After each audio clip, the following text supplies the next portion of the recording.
Hello and welcome back to Pokémon Reborn. When we last left off, we had finally defeated Shelly and then exposed Fern for the scrub lord that he is, and now we need to go back to the Beryl Ward Cemetery to talk to Kane. Unfortunately, I've forgotten where the Beryl Ward is, so I'm just having a quick little peek upon my map to see if I can find it. I was under the impression that the city was circular, but it turns out it's more of two rectangles smushed together, and there it is. The Beryl Ward is right there at the very end, so we've got quite a trek to go. I mean, I know this is all technically the same city, but still, good lord, I wish we had HMO3 Fly, because it takes quite a while walking to and fro all the places. There's so much backtracking in this game. I'm assuming that the entire game does not take place in the city. I guess we'll be going to the wasteland soon for one thing, but I don't know. It would be quite a stretch if this entire game was set here, so I'm assuming that after a while we just sort of break out of Reborn City, or whatever it's called, and just sort of start to explore more areas, which will be nice. It will be nice to get out there. Though I will miss this theme, doom doom doom doom doom doom doom doom doom doom, and all of its variations. Hopefully, just all the other zones will have that theme as well. I feel like this game has established a precedent now, and it can't afford to have any other themes. I guess the Lapis Ward kind of has a different theme, which confuses and angers me. Actually, I haven't mentioned it up till this point, but I'm deeply distressed that the Lapis theme does not appear to be part of that leitmotif. So anyway, we're back here at the cemetery. You'll recall we captured a Gorgeist here or something like that. But now, it's time to capture Kane. Hey, Hofba! Didn't expect to see you here. I actually came up here because I heard about what happened with the old poison leader. I mean, I know there's nothing anyone can do for him, but I heard he left behind a daughter too? Rather, that she ran away. I wanted to find her, cause I know that's a big thing, not having anyone to take care of you when you're so young. So how about you, Hofba? What brings you here? You know, you don't have to stalk me. You could just ask me out like a normal person. Hey, chill out, I'm just joking. Oh, you want the key to the wasteland to battle my sister too? Yeah, I should have thought as much. I'm not totally a fan of her though, she's all... grrr. But whatevs. Nah, okay, I'll tell you what. Beat me and I'll give you the key, KK? Okay, here we go. We have not battled Kane in quite a while, not since he saved the life of that Oshawott, which it turns out has evolved into a Duat. And miserly old Ma, while excellent for the rest of this guy's poison team, is just desperately outclassed here, so run the hell away, miserly old Ma. We'll get good old big sister Edible Fred in there to save the day. Now, of course, Edible Fred is going to be able to completely one-shot Duat with this Petal Dance. Unfortunately, much like Outrage, you are sort of forced into using it 2 or 3 times, which means that a few of his poison Pokemon are now going to enjoy some not very effective hits, in particular this all-terrain Venomoth, who is just going to shrug off the Petal Dance immediately. Now, it kind of looks like that Petal Dance still did quite a lot of damage for a not very effective move, but Petal Dance is supposed to do a lot, so that was indeed a lot of damage resisted there. There we go, Edible Fred is confused, but that also means that Edible Fred can get out of here before they're Edible Dead. But it looks like I have not chosen... Pardon me, it looks like I have not chosen to take that path. I've chosen the path of the Double Edge. And a very honourable path it was. Here we go, now it's Nidoking time. Nidoking might have actually taken a decent bit of damage from the Petal Storm, but alas, it is not to be. Edible Fred is Edible Dead, or Edible Fainted, because this ain't no Nuzlocke. Speaking of, do people do Nuzlocks of this game? And if so, how? It must be impossible. I'll have to try it one day. But no, I won't. I don't like Nuzlocke runs. I do and I don't. I enjoy like the challenge of the whole Pokemon can never faint thing. I think that's a cool and interesting challenge. but I literally just can't get behind the backstory of Pokémon die. There needs to be a better explanation for the 1K only thing, because as I made quite clear at the very beginning of this series, like 6 months ago now, I'm not a huge fan of the darkening of Pokémon. I believe that Pokémon has room for darkness, and indeed in the main games there are plenty of dark themes, but it shouldn't just be grim dark, and I feel that having Pokémon literally die in battles brings it to the grim dark territory. So yeah, Nuzlocke runs, love the gameplay, don't like the justification. So if anyone can think of a good old non-death alternative to explain away the Nuzlocke, then let me know, and I will adopt it as my new headcanon. And it can't just be the trainer is so obsessed with victory that he permanently puts Pokemon that have fainted once in a PC, because that still paints a pretty dark picture. I want a nice, happy, reasonable reason for a Nuzlocke. I am so getting bent over here. Here we go, this is Grimer, the pre-evolution to Muck, who is one of my fiance's favourite Pokemon. You might wonder why, and I think, I could be wrong here, but I think it's literally just due to its characterization in the anime. Remember that Ash's Muck in Season 1 of Pokemon just hugs everybody? My fiance loves hugs, and therefore would love to hug a Muck. Well, darn. Oh well. I don't really like giving it out, but, Huh? What are you looking at? Heather, right? Why do you know me? I'm sorry, my name's Kane. I was looking for you. Just 'cause I was worried. What, so you can place a bunch of stupid rules on me too? Don't bother, I'm fine. I could be just fine all by myself. Hey, no, I just wanted to be friends. Just shut up. I didn't ask for anything from you. I don't need anything. I think you need a friend. You're so annoying. I already have a friend. Oh? Who would that be? The text skipped too quickly because this game is weird sometimes. I have all the fonts installed, but it still doesn't work properly sometimes. Hey, sorry, okay? Your friend is probably worried, so you should maybe go to her.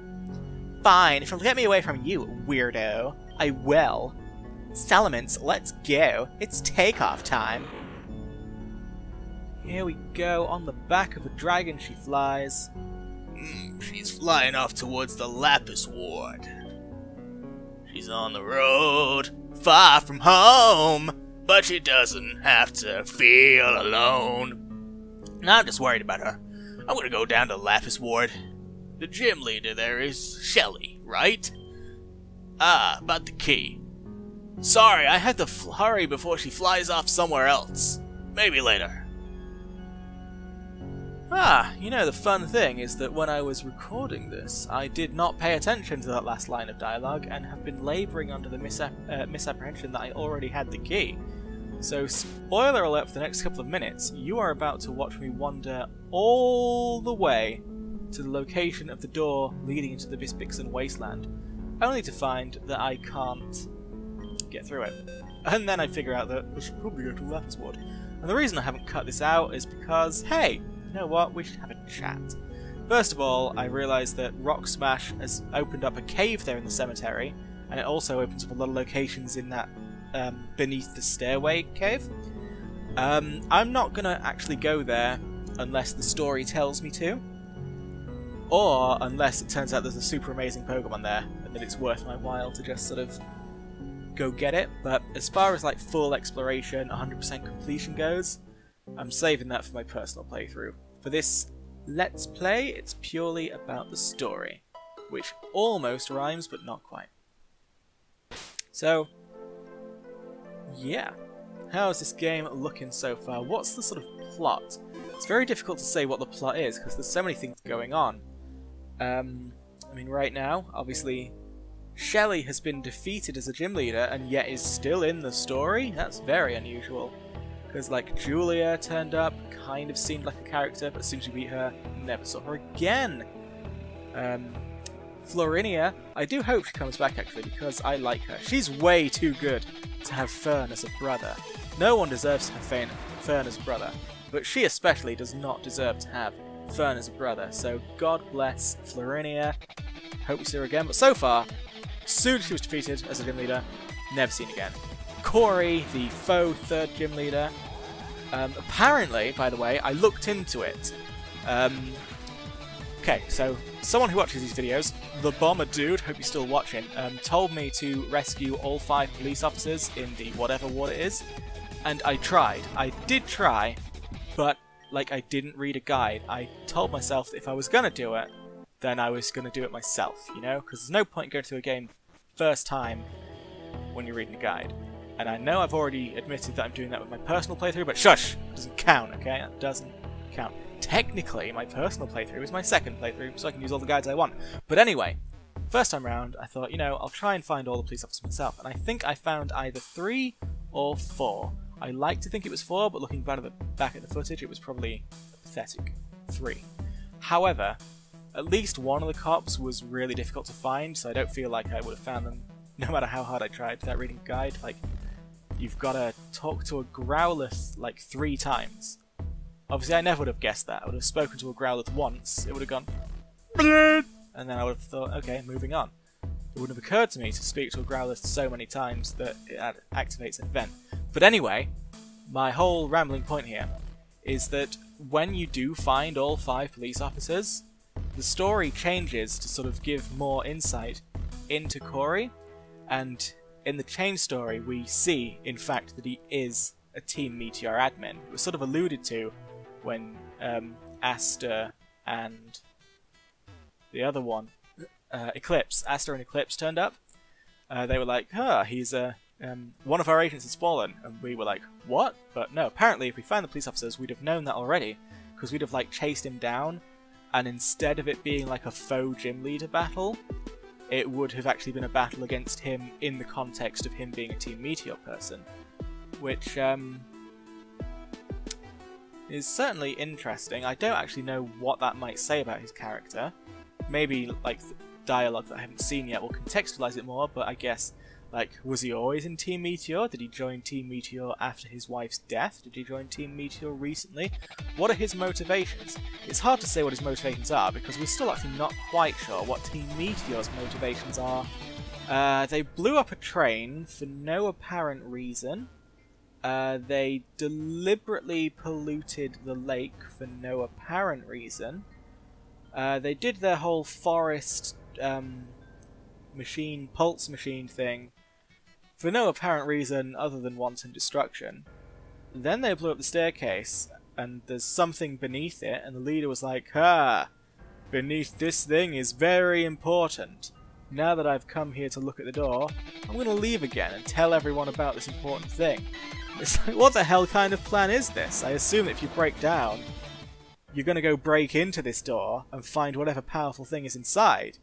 You're not going to break into this subterranean cave, confirm the door exists, and go, ha! I knew it! Now to go tell everyone. And if that is your plan, why did you need to, use the pulse machine to wreck half the city? Why do you need to blow up a train? How are all of these things even connected? I mean, I'm thinking to all the main game villains. What have we got? We've got Team Rocket. They were pretty clear cut. They just wanted to steal Pokemon. Team Aqua and Magma were kind of silly, I'll admit. Magma wanted less water. Aqua wanted more water. And here's where I figured out that I don't have the key. Never mind. But yeah. So Team Magma and Aqua's plans, they made no sense, but we at least knew what they were. Team Galactic was a pretty sinister and cool plan. That was to restart the entire universe and create a universe without emotion or spirit or feeling or anything like that, because Cyrus is a repressed, angry man. Then we had Team Plasma, of course, one of the coolest teams. I think a lot of opinions appear to be divided about Gen 5, but I thought Gen 5 was awesome. Gen 5 is for me, it's my perfect amount of darkness and light in a Pokemon game, because the team, it was really well fleshed out, and the whole morality argument of Pokemon, what I like about it is that it both raised the issue and then proved it to be wrong. Like I said at the very beginning of the series, it's been established that Pokemon literally enjoy battling. So I don't like it when, fanfics or whatever really treat it as the exact equivalent of cockfighting, because it's just a false equivalency, because dogs and hens and roosters and stuff, they don't enjoy fighting and they get seriously hurt. Pokemon, on the other hand, do enjoy it and tend to not actually suffer any lasting ill effects. But yeah, no, Team Plasma, they really they raised the issue and then it was dispelled through the story. So I liked that.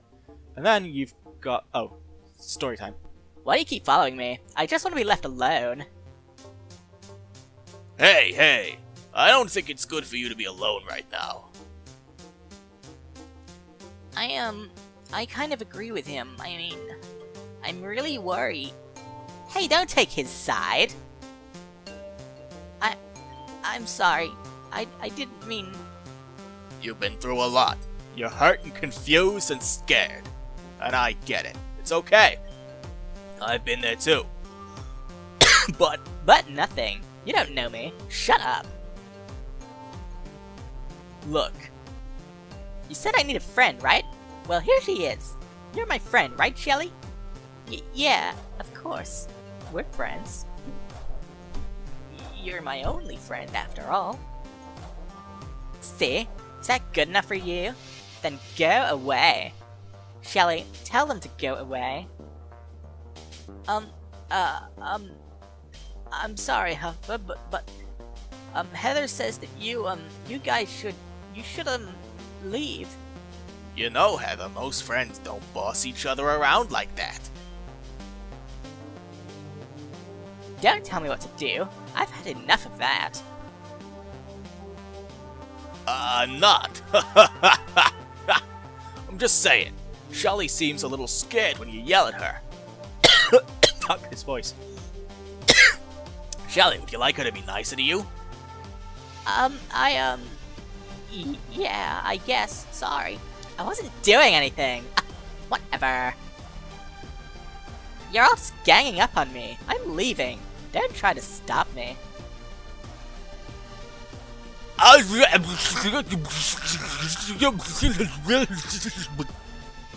Shelly, Huffa, quickly! She's only gonna keep hurting herself like this.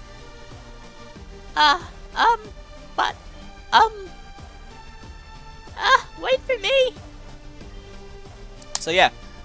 Oh, yeah, cool. Team Plasma, really good team, cool motivations, and then you had Team... what was it called? Team Flare, who wanted to kill everyone because they weren't stylish or beautiful enough? I don't know, that was the one team in the main series that really sucked. I mean, you thought Team Aqua and Magma's motivations were iffy. Flare took it to the next level. Oh my god, what was Gen 6? X and Y, so much good in there, but also so much weird in there. Would you just get out of my way? That is absolutely... Why am I French and not German? I don't know. Ho ho! I don't care. Just shut up and move. You seem unusually animous, child. Haven't your parents taught you any manners? ... Hey, whoa there, geezer. Lay off the girl. Excuse me. I am not a geezer. I am a doctor. I've worked many hours for that title. In return, I expect to be addressed appropriately. Fine then, back off, Dr. Geezer.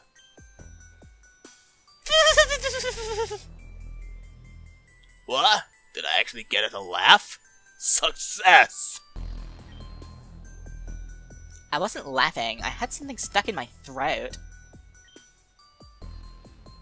You had a giggle stuck in your throat? While I do hate to break up your giddy humor, I'm afraid I must. Little girl, where are your parents? Would you just shut up about that?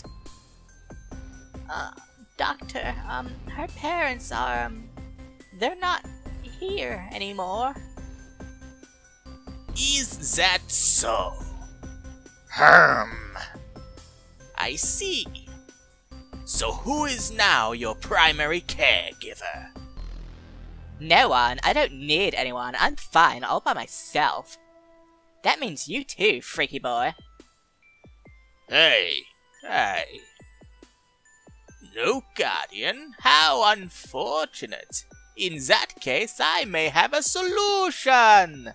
You see, I run a service for the children of Reborn. I give homes to those who have none. Food, shelter, even many friends, just like yourself. Does that sound nice to you, Heather? I don't want anything from you. No need to be so rude. I am offering you a home. I'm offering you everything you need to get your life back on track. Why do you resist? Because you're a creep. No girl would ever want to be around you. I see. Well, I would say that you leave me little option. However, presently it is you who does not have a choice.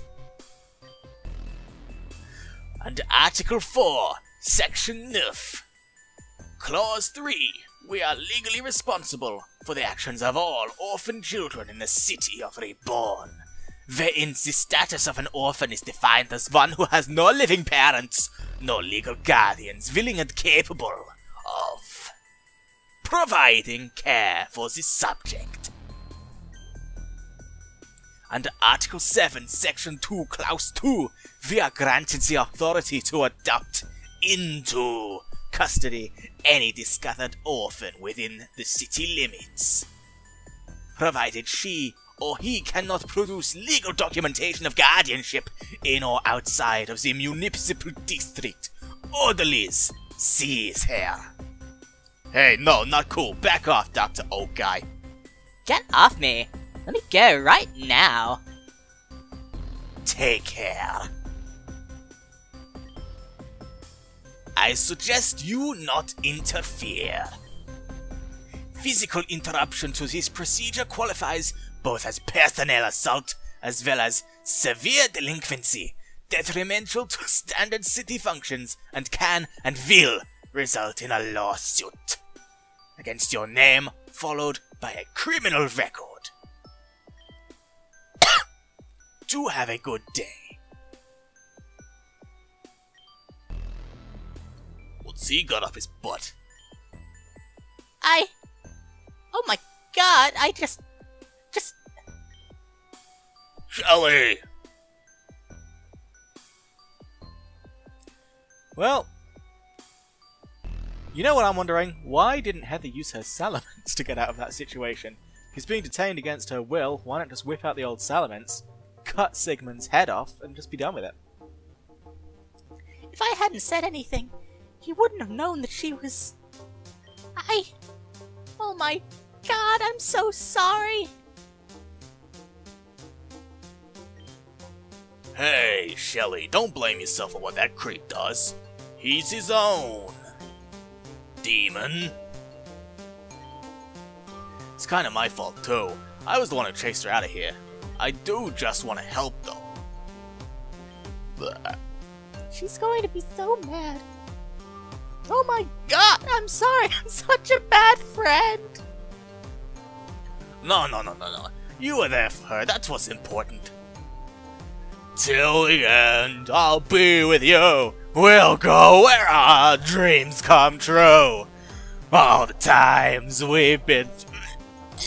You'll always be my best friend.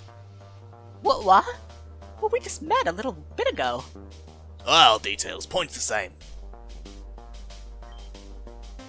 Here we are on a new adventure. Danger lurks somewhere.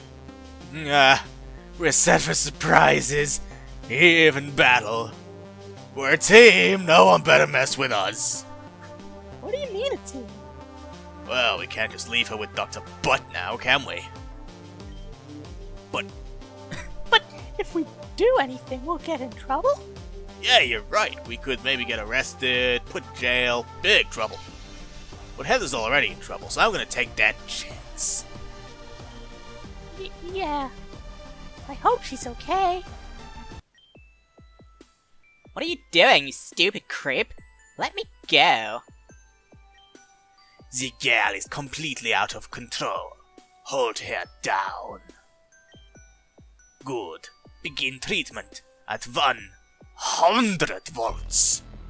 You'll never get away with this, you dirty old man. Make that 110. Bind her as well. Now, Heather, just hold still. You might feel a little shock.